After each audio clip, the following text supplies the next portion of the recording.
Welcome back to In the Spotlight. It's Kathleen and Jeannie, and with us here in studio, Brad Halbrook. And now this segment, Brad, we're going to be talking about that redistricting bill, which is really important to constituents. I don't think they understand how important it is. We're going to be talking about ethics, and we're going to talk about elections and what the changes that they've made in all those three areas. But first up, redistricting. Now, this is what's alarming.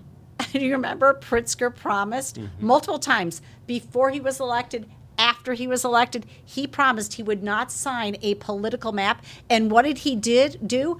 Within just a couple days of the end of session, the first bill he signs, it's really publicly known about, is he signs a map that is highly politicized. Now, we had Republican State Rep Jeanne Mazzocchi on with us last Friday, and she gave us this nugget of information which we had no idea about. It's worth repeating here, but I'm going to actually read from the resolution HR 359.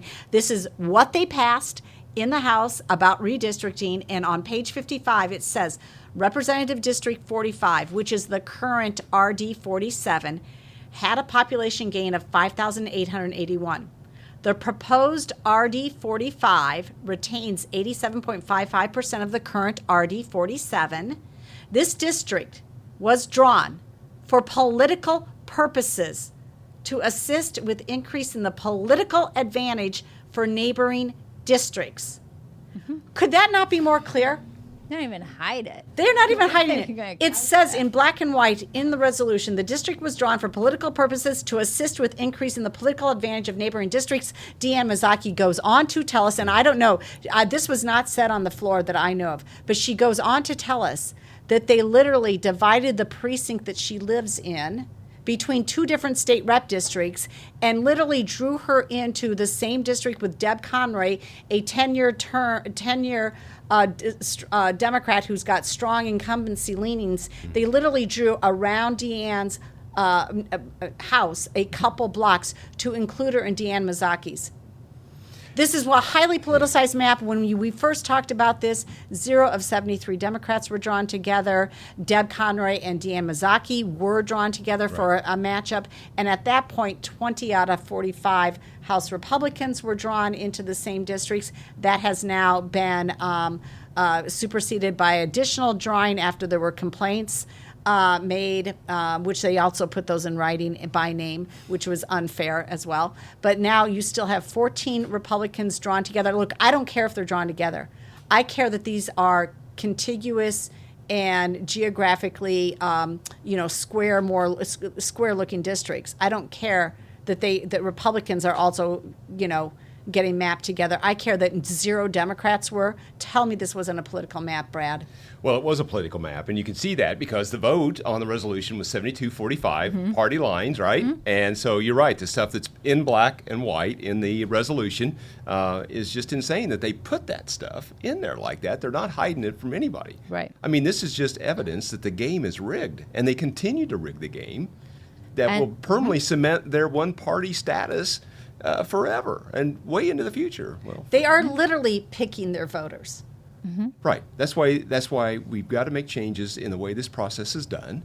It has to be a third-party, nonpartisan, independent, whatever you want to call it. It has to be done that way. Pritzker promised an independent map. He didn't get it, but they Right. didn't just go after the legislative maps. They went after the Supreme Court map. Right. So the Supreme Court map redone for the first time in 60 years, and that comes on the heels. In 60 years. 60 years, yeah. 6 decades. 60 years. And so, what was interesting, I had a discussion 2 years ago in a probes committee with Chief Justice Ann Burke about why aren't we doing the Supreme Court maps more often? Well, it was to their political advantage not to. Right. And she had this great line about diversity and the downstate and on and on and on. I'm like, well, you've made my case of why the General Assembly is in the shape it is. We don't have that political diversity. But we're bound by the political diversity. Right. We're bound by the Constitution to do this every 10 years, and so that's where we are. Well, but now the reason that they redrew these DuPage voters, DuPage residents, listen up. The reason that they redrew the Supreme Court districts is because DuPage has turned blue. Yep. As everybody has fled Chicago and Cook County into DuPage County, which is more moderately priced in terms of housing and property taxes than Lake or McHenry or Kane, and not as far out either, distance-wise. They have moved into DuPage County. DuPage is now considered a blue district. The Cook Political Report considers a blue district. When discussing the Supreme Court maps, I forgot which political pundit was discussing it, but they literally said, well, DuPage is blue now, so we're going to now redo the maps because we want political advantages at the Supreme Court. So we've just put a lot of money into the census, and this is a question I had. It was about $48 million, to make sure Illinoisans were all counted, and it was a big initiative. But it seems like they drew these maps before the census data was available, so they're just taking into account election data and political data. Then is that's right. what so that's they all use that matters. the ACS, or the American Community Survey data, which just samples barely 1% of the population, and we don't know how much of the population in Illinois was included in that. That's across the nation, 1%. So it's flawed to begin with. You know, a couple of points it's really telling in the elections, and we'll talk about this a little bit more. The elections bill that was passed is they pushed the primary off, and they did not roll out a congressional map because the higher ups in, I believe, the Democrat Party says Illinois don't put together a congressional map because they know it's going to be in trouble until we get the census data.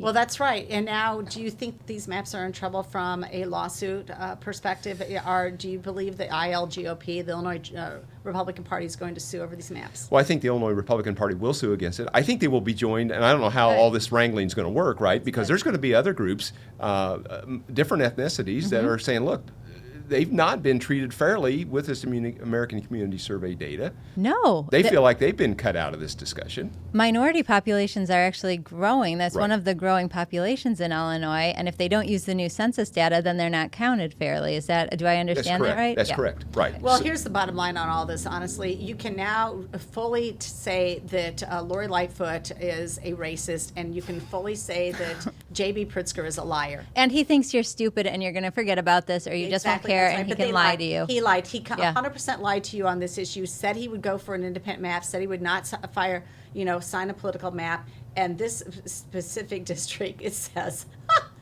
was actually drawn for political advantages. So let me just pile on there a little bit. So there was 24 Republicans got through into 11 districts. There was 13 districts that didn't have an incumbent anywhere in them. Okay, there was all but one had just a pair, but the district that I was a part of, 4 of us got thrown together. Now, that came out late on a Friday night, about a week and a half before the end of the session. 6 days later, there was Maps 2.0 that came out. And there was a little bit of relief in that.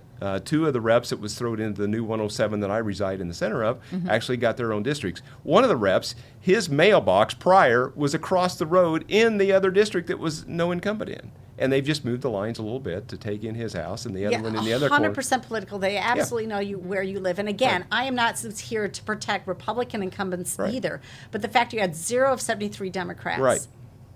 And you had new population changes, and 0 of 73 were drawn together. You have got to be kidding me.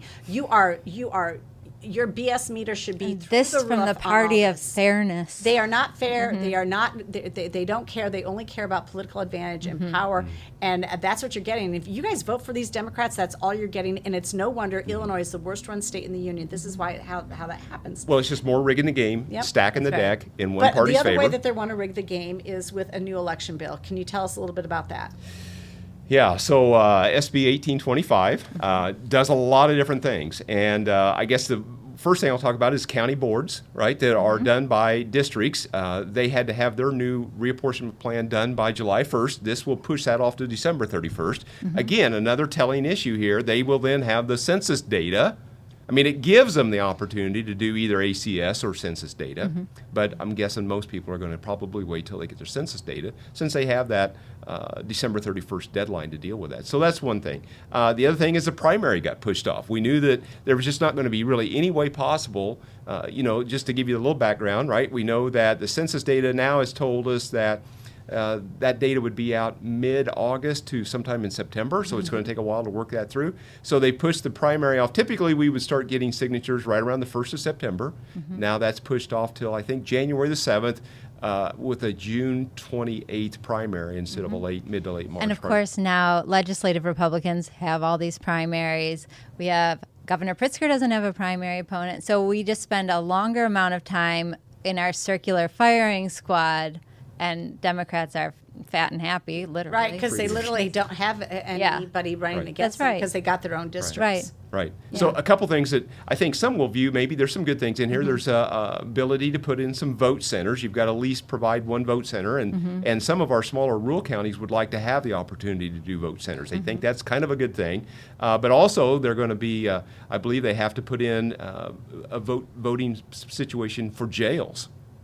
Yes. Vote by jail. We had Yes. vote by mail. Now we have vote by jail. Yes. I don't know if you guys have any comment about that. No, but I mean, honestly, the way I read it is that they may put Yeah. a voting center inside the jail, that there wasn't a requirement yet, but you can wait. The next iteration is you shall put this in. Yep. Because that's how they work. And of course, Cook County already has rolled it out. I'm not sure how they're going to find election judges to work that, but maybe Who knows? Who knows? But I mean, there's also now curbside voting. curbside voting been now made is part of it. mandatory. General election November 8th is a permanent state holiday. Another state holiday. There We'll you talk go. about state holidays. They seem to have not any problem making Wait, state holidays. and they made 2 state holidays at a cost of $11.3 million Yes. per holiday, right? So the other one is Yeah, the Juneteenth. Juneteenth, and Have then election now election day. season, not Now election day. you know what? I'm assuming most private employers are not going to be able to provide those additional holidays. Yeah. But the state that I think already had 10 are now up to 12 state holidays. Yeah. And What I'm is- guessing or they're maybe paid, 13 paid, even. fully Yeah, paid. they're Yes, paid- of course, yeah. they're fully paid. Fully and paid. Yeah, and yes. if they fall, like Juneteenth, if it falls on a weekend, then you either get, I think, the day before or the day after. These guys don't work at all. Yeah. The other thing is stunning, and I'm not sure how this is going to work out, but is a permanent vote by mail list, right? So if you want to Yes. permanently vote by mail, Yes. I'm just, Yes. and I'm not sure there's any provisions here to purge the list or do anything that's really Of meaningful. course not. No, they're No, there isn't. So we do need local people to get involved. This is an easy way that you can do it. You can help us. Or there's many people around the state of Illinois putting together their own election integrity sort of units, and they are going to start doing what they can do easiest, which is find any sort of phantom voter. So a phantom voter is a dead voter. A phantom voter is somebody who maybe didn't really live there but voted from there. A phantom voter is somebody who maybe is registered at like an empty parking lot or something like that. There's ways to ferret out problems on the voter rolls, and people need to just try and This do is that just locally. another example of how out of step Illinois is with the rest of the country, because after the 2020 election, when you saw some of these initiatives being implemented nationally, there are 361 bills with more restrictive voting provisions in 47 states. So they are trying to purge their voter rolls. They're trying to shorten the early vote time. Texas has 49 bills. Georgia's got 25. Arizona has 23. We lose population to other states that do it right. We continue to do it wrong and operate, prop up this rigged system. But meantime, everything's just hunky-dory, right? We've passed some ethics reform, I heard. Yeah, So what can you tell us about that? Yeah, so the ethics bill was SB 539. It passed 113 to 5 out of the House. Yeah. And, Oh, 5. at 5, there's 5, and we can talk about that. 59 to 0 in the Senate. Yeah. Okay, so is it earth-shattering changes in ethics down there in Springfield? I mean, you've had, 5 or 6 now state reps over the last couple of years be indicted by the feds for malfeasance or something like that. A couple state senators, I think, are on that list. Right. And, A lot of them wired and up. Illinois is known to be the 3rd most corrupt state in the union. Chicago, the most corrupt city in the union. And so I'm sure that they made a lot of really good changes in the ethics bill. Yeah, there's changes. I'm not sure this makes it any better. Tell us about it. Yeah, so the statement of economic interest that we all have to file. Some call it the none sheet. You Yep. just mark none. Typically they do. There's no teeth in that. That's the problem, right? So if you find some things that aren't accurate on there, there's really no teeth or penalty to go after anyone for that. That's really the sad part. But they've made some changes on those statement of economic interest. 6-month prohibition, revolving door for legislators moving in and out and becoming into lobbying. Some more prohibitions for Springfield fundraisers. I think they've eliminated the day before a session. And of course, this has been a long time situation. Also in Sangamon County, no fundraisers in Springfield on day of sessions or the day before, and so they've just kind of broadened that out just a little bit more. Again, we talked about lobbying prohibitions. What's a little bit stunning, and there was a lot of discussion about this. Well, I don't know if there was a lot. Should have probably been more. Is the the legislative inspector general typically consults with the legislative inspector committee, right, to move forward with an investigation. Again, the way I understand it is it would be kind of somewhat abstract. The inspector general will say, hey, committee, I've got this or that situation, no names, kind of here's kind of a basis for what's kind of going on. Should I move forward with investigating this? And the committee would just say, yeah, we think that's worth investigating. Well, now then, that's all gone away. The legislator inspector general can just initiate an investigation without consulting the committee, which is made up of members of the General Assembly. Well, that could be good or bad. Right. It can be good or bad. It's just in there. I'm like, well, why did they do that? Okay, let's go back to two things. One, there are two things I want to discuss before we go further. One is the lobbyist stuff. So, believe it or not, I mean, it's just absolutely incredible that we allowed this to happen for so long. But you could literally be a lobbyist for the city of Chicago and lobby your fellow state reps about legislation affecting the city of Chicago. At the same time, you're in both jobs, you're making money from both jobs, and you're lobbying yourself about a bill. So did we end that completely, or is there still some loopholes? There's still some loopholes. There's still some loopholes, right? That is a problem. We have not shut that down completely. All these laws do is create jobs for lawyers. And then number two that they did with campaign expenditures, which is, I find, and we're going to tee up a segment here where you're discussing something particular to this, but they basically said now, it used to be that you had to be very, very clear about expenditures, dealing with vehicles, for example, where it came from, who it was, write down the date. You had to know everything down to the penny, right? And they lightened that up completely. And they basically are saying that, you know what, just as long as it was campaign related, we're going to say that the expenditure was okay without actually qualifying the time, place, event that money was used for. You're just going to be able to simply certify this. And this came in with Frank Martino, who had over almost $220,000 in vehicle expenses in a 10-year period, which means he literally could have bought a new vehicle every year at $20,000 a piece. I mean, there's no way that anybody what really was probably happening is alleged to have happened is that he just had the family and friends. It was a pass-through. The family and friends membership at Happy Service Station in Spring Valley, and everybody and their dog who was associated with Martino was filling up, whether it was campaign related or not.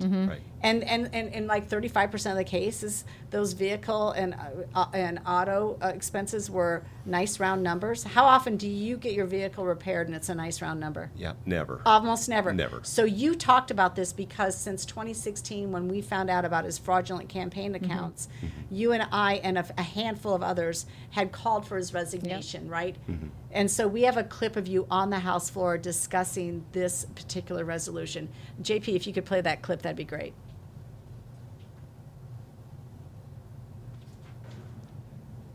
HJR 18 has been assigned to the House Executive Committee. Thank you, Mr. Chair. Just real quickly, a week and a half ago, the headline read, "The state's top fiscal watchdog spent $250,000 in campaign funds," says the High Court. On February 18th this year, I refiled HJR 18 from the previous year. This is a resolution calling for a vote to remove Auditor Frank Martino. What has happened here is a microcosm of the ethical problems we have in Illinois. Maybe what he did was just a misunderstanding of the law, and there was no intent to skirt the law. But Frank Martino is not just a former state legislator. He is the Auditor General of Illinois. It really doesn't matter if it was deliberate or not. However, if it was deliberate, he should be disqualified from serving as Auditor General. Yeah. In light of the Illinois Supreme Court's recent decision, we need to move on this legislation sooner than later. We need an Auditor General who understands the finance and who will hold the state agencies accountable, not a compromised former politician. I urge the leaders in this House and in the Senate to do the right thing and remove Frank Martino as Auditor General. Thank you. So was very did they call convincing. your resolution Yes. in committee? What happened here? Tell us. Yeah, well, a few cheers, a few claps, but we moved on to the next order of business. Swept Nothing under the rug. happened. Just Yeah, nothing. right. Your resolution's just sitting there Yeah. doing nothing. Right. And yet Wow. the Illinois Supreme Court found Martino Right. did misuse Right. his campaign funds. Right. So we fixed that, right? In this legislation, all the stuff that the court says he broke the law about, fixed it in this legislation. So again, we have a repeat in Illinois. You break the law, and we change the law. We changed the Yeah. law. Break the law, we change the law. Right. And so, the other thing is... And not change the law to make what was broken fixed. Right. Yeah. Meaning fixed to the advantage of the politician, not Right. fixed in Right. terms of real ethics reform. Right. And so the 5 no votes, of which I was one of those, okay, we said, look, this is not meaningful. We're going to hear it. Hey, we've solved the ethics problem. Nothing to see here. Move along. Next subject. And so we never revisit these issues, right? We just, we kind of these superficial whitewashes. We solved the problem. It's all going to be better. And we never come back to really have meaningful reform. Okay, so I give the Democrats no credit. However, I will say this. I did listen to the debate on this ethics bill, and even the Democrats admitted that this was not strong enough. Right. Yet they could have written it strong enough. Well- They could have done anything they wanted. Right. They control it completely. They let this scam of a ethics bill go through. You guys were right to vote no. I would have been right there with Right. you. And they say, oh, well, we'll fix it later. They will never fix this later. Right. They're lying. Pritzker, when he signed it, said this doesn't go far enough right after he lied to you about the maps. So they don't care. Well, thanks for the work that you've done on that, Brad, Yes. and thanks for still filing that resolution asking for the Auditor General to resign or be forced out of office. Okay, that ends segment 2. We'll be right back with you with our third segment. We're going to talk about Mendoza high-fiving herself for a great budget this year. I doubt it.